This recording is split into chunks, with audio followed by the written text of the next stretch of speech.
American president Trump ഖമനേയ്ക്കൊരു കത്തയച്ചിരിക്കുന്നു. Trump തന്നെ പറഞ്ഞതാണ്. കാരണം അമേരിക്കയും റഷ്യയും തമ്മിൽ കാലങ്ങളായിട്ടുള്ള ശത്രുതയാണ്.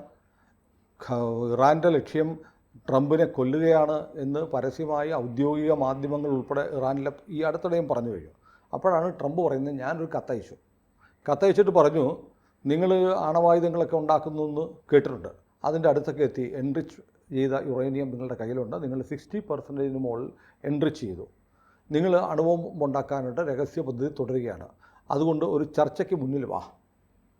ചർച്ചയ്ക്ക് വന്നില്ലെങ്കിൽ എന്ത് ചെയ്യണമെന്ന് എനിക്കറിയാം, ഞാനത് ചെയ്യും, നിങ്ങളത് താങ്ങില്ല. ഇങ്ങനെയാണ് ഞാൻ കത്തയച്ചിരിക്കുന്നത് എന്ന് പറഞ്ഞിട്ട് മാധ്യമപ്രവർത്തകരോട്, നേരത്തെ പറഞ്ഞ പോലെ ഒരു മുനിസിപ്പൽ ചെയർമാനൊക്കെ കൂടുതൽ പത്രക്കാരെ കാണുന്ന ആളാണ് ഇപ്പോൾ ട്രംപ്. പത്രക്കാരോട് പറഞ്ഞു, രസകരമായ ചില ദിവസങ്ങൾ വരാനിരിക്കുകയാണ്. ഇറാനിലേക്ക് ചില അന്തിമ നീക്കങ്ങൾ നടക്കാനിരിക്കുന്നു. എന്താണ് സംഭവിക്കുക എന്നത് കണ്ടോളൂ എന്ന് പറഞ്ഞിട്ട് ഒരു ചിരിയും ചിരിച്ചു. ഇതിൻ്റെ പ്രതികരണം ഇറാനിൽ നിന്ന് വന്നിട്ടുണ്ട്. അബ്ബാസ് അരഗാച്ചി, അവിടുത്തെ വിദേശകാര്യമന്ത്രി, പറയുന്നു, ട്രംപ് ഇങ്ങനെ പരമാവധി ഞങ്ങളെ സമ്മർദ്ദത്തിലാക്കുകയാണ്. ഇങ്ങനെ സമ്മർദ്ദത്തിലാക്കിയിട്ട് ചർച്ചയൊന്നും നടക്കത്തില്ല എന്ന് പറയുന്നു. ശരിക്കും ഇറാൻ വഴങ്ങുമോ അതോ അമേരിക്ക അടിക്കുമോ? ഇറാൻ മിക്കവാറും വഴങ്ങാൻ തന്നെയാണ് സാധ്യത. കാരണം എന്ന് വെച്ച് കഴിഞ്ഞാൽ ഈ ട്രംപ് ഈ വെറും വാക്കുകൾ ഉപയോഗിക്കുന്നില്ല. ഇതുവരെയുള്ള ദിവസങ്ങൾ എടുത്ത് നോക്കിക്കഴിഞ്ഞാൽ അയാളുടെ നടപടികൾ പറഞ്ഞതൊക്കെ ഉത്തരവിട്ടുകൾ നടപ്പിലാവില്ല എന്നുള്ള പ്രശ്നമല്ല. പക്ഷേ പുള്ളി പറഞ്ഞതൊക്കെ നടപ്പിലാക്കിക്കൊണ്ടിരിക്കുകയാണ്. അപ്പോൾ ഇറാൻ വഴങ്ങും എന്ന് പറയാൻ കാരണം എന്ന് വെച്ചാൽ ഇറാൻ ആകെ ഒരു വലിയൊരു പ്രതിസന്ധിയിലൂടെ കടന്നു പോയിക്കൊണ്ടിരിക്കുകയാണ്. എന്നാൽ അവരുടെ $1 എന്ന് പറഞ്ഞു കഴിഞ്ഞാൽ 42,000 ഇറാൻ റിയാലിലേക്ക് എത്തിയിരിക്കുകയാണ് ചെയ്യുന്നത്. അത് ശരി. ആലോചിച്ച് നോക്കണം, അത്രമാത്രം തകർച്ചയിലേക്കാണ്. അതുകൊണ്ട് അതിങ്ങനെ വേരിയോണ്ട് 50 അടുത്തുവരെ എത്തി. അപ്പോൾ അത് ആലോചിച്ച് നോക്കണം, ആ രാജ്യം നേരിടുന്ന പ്രതിസന്ധി എന്താണെന്നുള്ളത്. അതിന് പുറമെ ഇതിനകത്തുനിന്ന് അപ്പോൾ ആഭ്യന്തരമായിട്ട് ഒരു വലിയ ഒരു വടംവലി അവിടെ നടന്നുകൊണ്ടിരിക്കുകയാണ്. അതായത് കൺസർവേറ്റീവ്സും ഈ പാരമ്പര്യവാദികളും അത് പുരോഗമനവാദികളും തമ്മിൽ.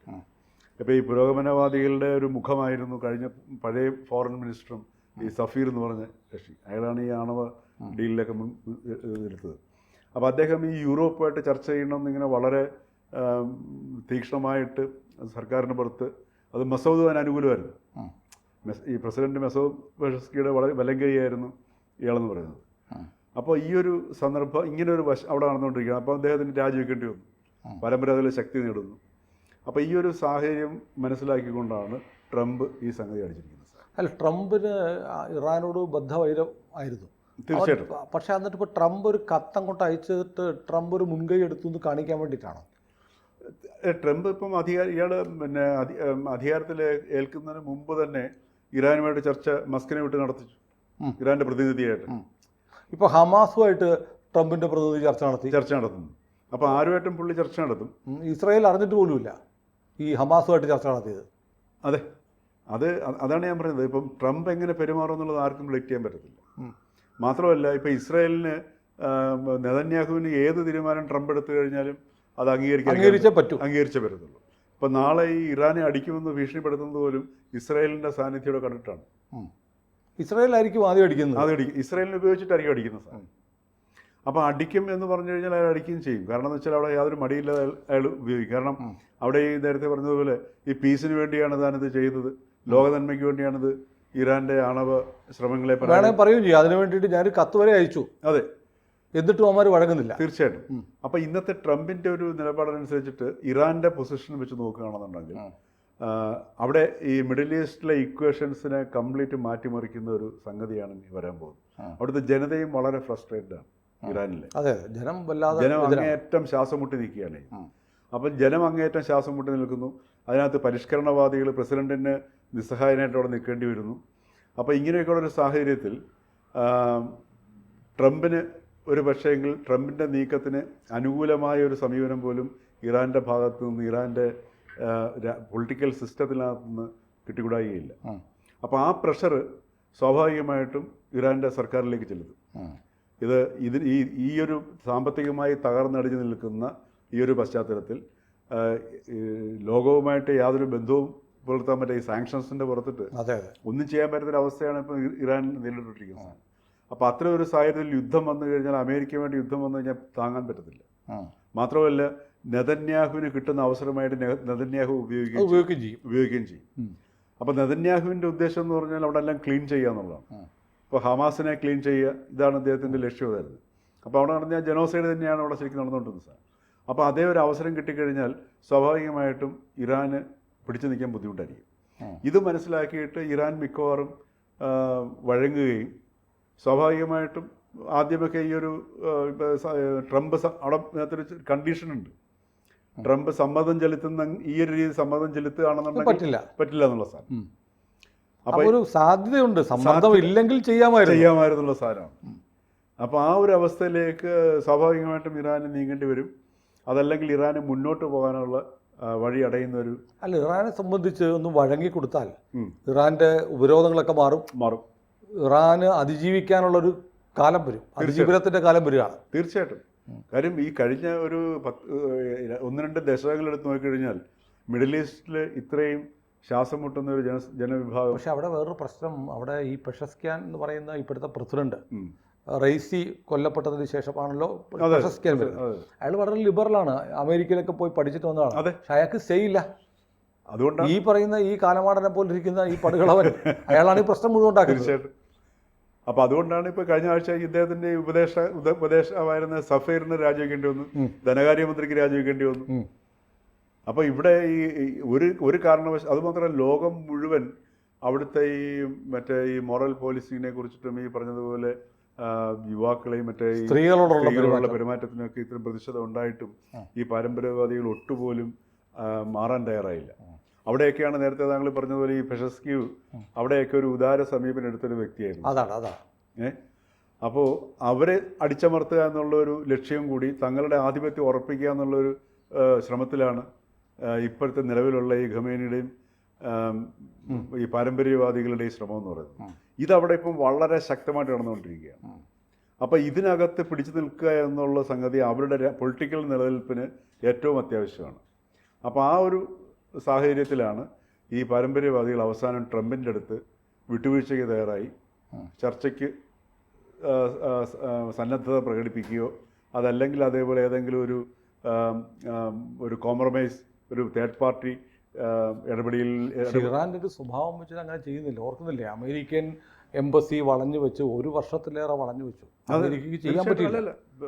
സ്വാഭാവികമാണ്, പ്രതീക്ഷിക്കാൻ പറ്റത്തില്ല. പക്ഷേ അവരുടെ സ്ഥിതി ഇന്ന് വളരെ പരിതാപകരമാണ്. രാജ്യത്തിന് ഒരു അട്ടി മുമ്പോട്ട് പോകാൻ പറ്റാത്തൊരവസ്ഥ. അത് ആലോചിച്ച് നോക്കുക, ഒരു dollar is equal to 42 or 45,000 rupees എന്ന് പറയുമ്പോഴത്തേക്ക് ഒന്ന് ആലോചിച്ച് നോക്കുക. ഒരു ക്രയവിക്രയത്തിനും അല്ലെങ്കിൽ ആ രാജ്യത്തിൻ്റെ ഉൽപ്പാദനത്തിൻ്റെ അവസ്ഥയൊക്കെ ഒന്ന് ആലോചിച്ച് നോക്കുക. അപ്പോൾ അങ്ങനെയുള്ളൊരു സാഹചര്യത്തിലാണ് ഞാൻ പറഞ്ഞത് ഇറാൻ അതിൻ്റെ ഏറ്റവും ഉദാഹരണത്തിന് നേരത്തെ സിറിയയ്ക്ക് സപ്ലൈ ആയുധങ്ങൾ അവിടുത്തെ റബൽസിന് കൊടുത്തുകൊണ്ടിരുന്നത്, അല്ല മറ്റേ ഇദ്ദേഹത്തിന് കൊടുത്തുകൊണ്ടിരുന്നത്, ആസാദിന് കൊടുത്തുകൊണ്ടിരുന്നത് ഇറാനായിരുന്നു. റഷ്യയുമായിട്ട് ധാരണ ഉണ്ടാക്കിയിട്ടുണ്ട്, റഷ്യയുടെ ആയുധങ്ങൾ എടുത്തിട്ടുണ്ട്, റഷ്യയുമായിട്ട് കരാറും ഉണ്ടാക്കിയിട്ടുണ്ട്. അപ്പോൾ ഇങ്ങനെയൊക്കെയുള്ള ഒരു അവസ്ഥയിൽ ഇപ്പം പിന്നെ അതുപോലെ തന്നെ ഹമാസിന് ആയുധം കൊടുത്തുകൊണ്ടിരുന്നവരായിരുന്നു. ട്രംപും പുടിനും കൂടി നല്ലൊരു ബന്ധം ഉണ്ടായാൽ ഒരുപക്ഷെ ഇറാൻ്റെ ആ വഴിയുള്ള വരവൊക്കെ നിൽക്കും. അതാണ് ഞാൻ നിൽക്കും. അപ്പോൾ ഇവിടെ ഈ ഡീൽ നടന്നു കഴിഞ്ഞാൽ, യുക്രൈൻ റഷ്യ ഡീൽ നടന്നു കഴിഞ്ഞാൽ പുടിനിലൂടെ ഇറാനിലെ കൂടുതൽ സമ്മർദ്ദം ചെലുത്തുകയും അവിടെയാണ് ഞാൻ പറഞ്ഞൊരു തേർഡ് പാർട്ടി സാന്നിധ്യം വരുന്ന സാധനം. ഒരു പക്ഷേങ്കിൽ പുടിൻ പ്രത്യക്ഷത്തിൽ രംഗത്ത് വന്നിരിക്കത്തില്ല. അപ്പോൾ അങ്ങനെ വരികയും ചെയ്തു കഴിഞ്ഞാൽ സ്വാഭാവികമായിട്ടും ഇറാന് ഇത് വഴങ്ങേണ്ടി വരുന്ന ഒരു സാഹചര്യം വരും. അതെല്ലാം എന്നുണ്ടെങ്കിൽ ട്രംപ് കയറി അടിക്കുമെന്നുള്ളത് യാതൊരു സംശയം വേണം. അപ്പോൾ അങ്ങനെയാണെന്നുണ്ടെങ്കിൽ ഈ പറഞ്ഞതുപോലെ ഇറാൻ ഒറ്റപ്പെടുകയും ചെയ്യും. ഖമനേയി ആണ് പ്രതിസന്ധിയെങ്കിൽ, തടസ്സമെങ്കിൽ ഖമനേയെ എലിമിനേറ്റ് ചെയ്യുക എന്നുള്ളതായിരിക്കാം. തീർച്ചയായിട്ടും അതിനൊന്നും മടിക്കുന്ന കൂട്ടത്തിലൊന്നുമല്ല. സദ്ദാം ഹുസൈൻ്റെ കാര്യം നമ്മൾ കണ്ട പിന്നെ അതുപോലെ വേണ്ടി വന്നാൽ ഇറാനിൽ നിന്നുള്ള ആളുകളെ തന്നെ ഹയർ ചെയ്ത് ഖമനയെ തീർക്കാനൊക്കെ അമേരിക്ക വിചാരിച്ചാൽ പറ്റും. തീർച്ചയായിട്ടും. അതാണ് ഇന്നത്തെ ഇറാനിലെ സാഹചര്യം അവിടുത്തെ ഭരണകൂടത്തിന് അനുകൂലമല്ല. ഭരണകൂടത്തിൽ പിടിവെച്ചിരിക്കുന്ന ആ പൊളിറ്റിക്കൽ സിസ്റ്റം ഉണ്ട്. മതമാണ് സാർ. അവരുടെ പിടി ഇങ്ങനെ അവസാനം പൊട്ടാറായി നിൽക്കുന്ന ഒരു അവസ്ഥയാണ്. അല്ല, ഈ ഷാ ഭരണകൂടം ഉണ്ടായിരുന്നപ്പോൾ ലോകത്തിലെ ഏത് യൂറോപ്യൻ രാജ്യങ്ങളെ പോലെ ആയിരുന്നു ഇറാൻ. തീർച്ചയായിട്ടും ഇറാനിയൻ സിനിമ ഒരു കാലത്ത് ലോകത്തിലെ ഏറ്റവും വിഖ്യാതമായ സിനിമകളായിരുന്നു. യൂറോപ്യൻ സംസ്കാരം തന്നെയായിരുന്നു ഏകദേശം ഒരു പരിധി വരെ ഒരു ഇത് ഇടുന്ന സാധനം ഇപ്പോൾ തുടർന്നുകൊണ്ടിരുന്നത്. അതെ അതെ. ഇപ്പോൾ പോലും അവിടെ വീടുകളിൽ ഈ പറഞ്ഞതുപോലെ യുവാക്കളും യുവതികളും ഒക്കെ ഈ ഇന്റർനെറ്റ് സംഘടിപ്പിച്ചിട്ട് ഇത്തരം പരിപാടികൾ കാണുകയും ഈ പിന്നെ വീഡിയോസ് കാണുകയും ഒക്കെ രഹസ്യമായിട്ട് ചെയ്യുന്നുണ്ട്. അപ്പോൾ അതിനെതിരെ റെയ്ഡുകൾ നടക്കാറുണ്ട് അവിടെ. അപ്പോൾ ആ രീതിയിലാണ് പറഞ്ഞത്, ഈ മാറുന്ന ലോകത്തിൽ അവർ മാറ്റത്തിനെ അറിയുന്നുണ്ട്. ഈ ഒരവസരം കാത്തിരിക്കുകയാണ്. ഒരു ഔട്ട്ബ്രേക്ക് ഉണ്ടായാൽ ആദ്യം രംഗത്തിറങ്ങുന്നത് ഇറാനിലെ ജനതയായിരിക്കും. തീർച്ചയായിട്ടും. ഇപ്പോൾ ഈ 1-2 തവണ അവർ ഇറങ്ങിക്കഴിഞ്ഞു, പക്ഷെ അതിനെ അവർ അടിച്ചമർത്തി. അതെ അതെ, മനസ്സിലായല്ലേ? അപ്പോൾ അങ്ങനൊരു ആഭ്യന്തരമായിട്ട് യഥാർത്ഥത്തിൽ അവിടുത്തെ ഈ മതത്തിൻ്റെ പിടി ഇങ്ങനെ പൊട്ടിത്തെറിയുടെ ഒരു അവസ്ഥയിൽ നിൽക്കും. അതോടൊപ്പം തന്നെ അവിടുത്തെ രാഷ്ട്രീയത്തിൽ ഈ പറഞ്ഞ പോലെ പുരോഗമനവാദികളും ഈ അവരെ പിരിച്ചുവിടുന്നു അല്ലെങ്കിൽ അവർ രാജിവെക്കുന്നു എന്ന് പറയുമ്പം ആ അടി വർദ്ധിച്ചിട്ടാണ്. അപ്പോൾ അങ്ങനെ ഒരു സാഹചര്യത്തിൽ സ്വാഭാവികമായിട്ടും അമേരിക്ക ആ ഒരു ദുർബലാവസ്ഥ മുൻകൂട്ടി കണ്ടുകൊണ്ട് തന്നെ ആയിരിക്കണം ട്രംപ് ഈ കത്തയച്ചിരിക്കുന്നത്. ഏതായാലും കത്തയച്ചു എന്നതോടുകൂടി ട്രംപിന് ഒരു ബൂസ്റ്റിംഗ് കിട്ടും. കാരണം ട്രംപ് ഒരു സമാധാനത്തിന് മുൻകൈ എടുക്കുന്നു, അങ്ങോട്ടൊരു കത്തയച്ചു. ആ കത്ത് ഇറാൻ പറയുന്നതിന് മുമ്പ് ട്രംപ് തന്നെ പറഞ്ഞു. അതാണ് രസകരമായ. അതെ, ഞാൻ കത്തയച്ചു, ഇനിയിപ്പം നോക്കട്ടെ, വരും ദിവസങ്ങളിൽ രസകരമായ ചില സംഭവങ്ങൾ നടക്കും. തീർച്ചയായിട്ടും. ഇതൊക്കെ ഈ ട്രംപിന്റെ ഏറ്റവും വലിയൊരു കോൺട്രിബ്യൂഷൻ എന്ന് പറഞ്ഞു കഴിഞ്ഞാൽ പുള്ളി എല്ലാം സുതാര്യം, എല്ലാം ട്രാൻസ്പെറൻ്റ് ആണ്. ഇപ്പം ഞാൻ പറയാം, ചരിത്രത്തിൽ ചിലപ്പോൾ ഇച്ചിരി ഭ്രാന്തുള്ളവർ വന്നിട്ടായിരിക്കും ചിലപ്പോൾ ചരിത്രത്തിനൊക്കെ മാറ്റി പറിക്കുന്നത്, സിസ്റ്റത്തിനെ കംപ്ലീറ്റ് മാറ്റി പറിക്കുകയല്ലേ. ഇതുവരെ ഉണ്ടായിരുന്ന അമേരിക്കയിലെ ഏത് പ്രസിഡന്റ് വന്നു കഴിഞ്ഞാൽ, റിപ്പബ്ലിക്കൻ പാർട്ടിയുടെ ആണെങ്കിലും ഡെമോക്രാറ്റിനെ ആണെങ്കിലും അമേരിക്കൻ ഭരണകൂടത്തിന്റെ രീതിക്ക് മാറ്റം ഉണ്ടായിരുന്നില്ല. അതെ അതെ. ആ ഡീപ് സ്റ്റേറ്റ് എന്ന് പറയുന്ന സംഗതി തന്നെയായിരിക്കും അതിന്റെ പണി തീർത്തതല്ല. മനസ്സിലായില്ലേ? അത് കംപ്ലീറ്റ് പൊട്ടിച്ച് അവരെന്താ പറയുക, താറുമാറായിക്കളഞ്ഞു. അപ്പോൾ അവിടെ വന്നിട്ട് പുതിയ സിസ്റ്റം ഒന്നും ക്രിയേറ്റ് ചെയ്യുന്നില്ല. നിലവിലുണ്ടായിരുന്ന ചില സിസ്റ്റത്തെ തകർക്കുകയാണ് ചെയ്തത്. തകർത്തിട്ട് ഈ പറഞ്ഞതുപോലെ നമ്മുടെ ഒരു സാമാന്യ ബുദ്ധിയുണ്ട്, വെറും സാമാന്യ ബുദ്ധി, അല്ലാതെ ഒരു ഫോറിൻ പോളിസി അങ്ങനെയുള്ള, ഉദാഹരണത്തിന് ഇന്ത്യയുടെയൊക്കെ ഫോറിൻ പോളിസിയൊക്കെ എടുത്ത് നോക്കി കഴിഞ്ഞാൽ ഇപ്പം ഇന്ത്യയുടെ ഫോറിൻ പോളിസി ഈ പറഞ്ഞതുപോലെ വളരെ കോംപ്ലിക്കേറ്റഡ് ആണ്, ആർക്കും മനസ്സിലാവുകയും. അതെ അതെ. നമ്മൾ ഈ തീവ്രവാദത്തെ എതിർക്കുന്നു, താലിബാനുമായിട്ട് നല്ല ബന്ധമാണ് എന്നൊക്കെ പറയുന്നത് പോലെ. അതെ. മാത്രമല്ല ഇപ്പം നമ്മുടെ ഇവിടെ ഈ പറഞ്ഞതുപോലെ ബംഗ്ലാദേശിൽ നടക്കുന്ന സംഗതി, അവിടെ നമ്മൾ സൈലൻ്റാണ്, ഇന്ത്യ സൈലൻ്റാണ്. പക്ഷേ ബംഗ്ലാദേശ് അനുഭവിക്കുന്ന സംഗതികൾ ഈ പറഞ്ഞതുപോലെ ആ സൈലൻസിൻ്റെ ഒരു പവർ ബംഗ്ലാദേശ് സർക്കാർ അനുഭവിക്കുന്നു. അതെ. അതേപോലെ പാകിസ്ഥാൻ്റെ അവസ്ഥയും. അപ്പം നമ്മുടെ അതുപോലെ തന്നെ ഇപ്പോൾ ഈ പിന്നെ യുക്രൈൻ വാർ വന്ന സമയത്ത് ഇന്ത്യ എടുത്ത നിലപാട് റഷ്യയുമായിട്ട് സൗഹൃദത്തിലാവുകയും റഷ്യയുമായിട്ടുള്ള ഡീൽ നടത്തുകയും റഷ്യയിൽ നിന്ന് പെട്രോളും മറ്റേ ഇന്ധനം വാങ്ങി ശുദ്ധീകരിച്ച് അത് യൂറോപ്പിന് കൊടുത്ത് നമ്മൾ കാശുണ്ടാക്കി. അത് അമേരിക്കയെ കൊണ്ട് സമ്മതിപ്പിക്കാനും പറ്റി. അതാണ് പറഞ്ഞത്. അപ്പോൾ അത് നമ്മുടെ ഫോറിൻ മിനിസ്റ്റർ പിന്നെ ജയശങ്കറിൻ്റെ ബ്രില്യൻ്റ് ആയിട്ടുള്ള ഒരു കോൺട്രിബ്യൂഷൻ തന്നെയാണ്. അപ്പോൾ അത് നമുക്ക് അംഗീകരിക്കാൻ പറ്റും. ഏതായാലും ഖമനയി നിൽക്കുമോ വീഴുമോ എന്നുള്ളത് വൈകാതെ അറിയാം. അത് അറിയാം. അങ്ങനെയാണെന്നുണ്ടെങ്കിൽ ഇതിനകത്ത് ട്രംപിന് മറ്റൊരു ലക്ഷ്യങ്ങളുണ്ടാവും. കാര്യം അവിടെയൊക്കെ ഒന്ന് ഏരിയ ഒന്ന് റെഡിയാക്കുക, എന്നിട്ട് ഗാസയിൽ നല്ല റിസോർട്ടുകൾ ഉണ്ടാക്കുക എന്നുള്ളതും പുള്ളിക്ക്. ഇറാനും പഴയ നല്ല രാജ്യമാണ്, പഴയ പേർഷ്യല്ലേ ഇറാൻ. അതെ. അപ്പോൾ അങ്ങനെയൊക്കെയുള്ള ഉദ്ദേശവും കാണും പുള്ളി. ഇതിനെയൊക്കെ ഈ പറഞ്ഞതുപോലെ ഒരു റിയൽ എസ്റ്റേറ്റ് മറ്റേ മാനേജ്മെന്റ് പോലെയാണ്. അതെ അതെ. ഈ ഭൂമി റിയൽ എസ്റ്റേറ്റുകാരനാണല്ലോ പുള്ളി. ഭൂമിയെ മുഴുവൻ കാണുന്ന ഒരു റിയൽ എസ്റ്റേറ്റ് ആയിട്ടാണ്. അതെ. വിൽക്കാനുള്ള സാധനമാണ്, വിൽപ്പന വസ്തുവാണ്, വിപണന വസ്തുവാണ്. അപ്പോൾ ആ രീതിയിൽ ഇപ്പോൾ ഇറാൻ്റെ പ്രശ്നമൊക്കെ ഒതുക്കി കഴിഞ്ഞ് ഇപ്പോൾ ഗാസയിൽ ഒരു നല്ല റിസോർട്ടുകളൊക്കെ ഉണ്ടായി കഴിഞ്ഞാൽ ഗംഭീരം. ആ ഭൂമിയെ മുഴുവൻ അങ്ങനെ കാണുന്ന ഒരു വ്യക്തി ആയതുകൊണ്ട് ഉണ്ടാകുന്ന തടസ്സങ്ങൾ ഇടിച്ചു പൊട്ടിച്ച് കളയുക. 4 വർഷം കൊണ്ട് ഇതൊക്കെ നടക്കുമെന്നുള്ളതാണ്, പോരാതെ വരുമോ എന്നുള്ളതാണ്. അല്ല, പുള്ളി ഒരു ദിവസം തന്നെ എത്ര ഉത്തരവാണുള്ളത്. അല്ല, ഒരു ഭരണഘടനാ ഭേദഗതിക്കുള്ള പ്രമേയം അവിടെ കോൺഗ്രസ് കിടപ്പുണ്ട്.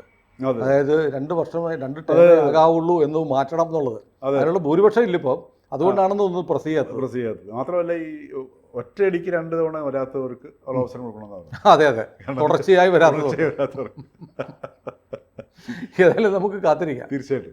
കൂടുതൽ വാർത്തകളും വിശേഷങ്ങളും നിങ്ങളിലേക്ക് എത്താൻ ABC മലയാളം സബ്സ്ക്രൈബ് ചെയ്യുക, ബെൽ ബട്ടണും അമർത്തുക.